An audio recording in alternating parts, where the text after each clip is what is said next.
شروع ہوتا ہے.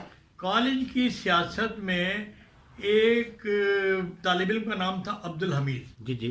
بھٹو صاحب وہاں سے گزر رہے تھے ایک جگہ سے جلسہ عام سے, تو کالج کے لڑکوں نے جلسہ جلوس کیا سڑک کے اوپر, تو وہ پولیس کی فائرنگ سے وہ طالب علم ہلاک ہو گیا. جی. شیخ رشید صاحب اس سے پولی ٹیکنک میں اپنی یونین کے کوئی عہدیدار وغیرہ تھے, انہوں نے وہاں پر وہ پروٹیسٹ کیا.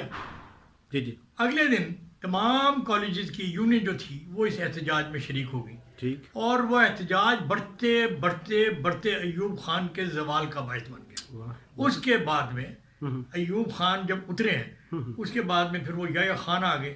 اب اس کے بعد میں جو شیخ رشید صاحب فرمایا کرتے ہیں کہ میں نے یہ کر دیا تھا, میں نے وہ کر دیا تھا, تو وہ پوری احالیان راول پنڈی کو علم ہے. میں زیادہ گہرائی میں نہیں جاتا. جی. یار ضیاء الحق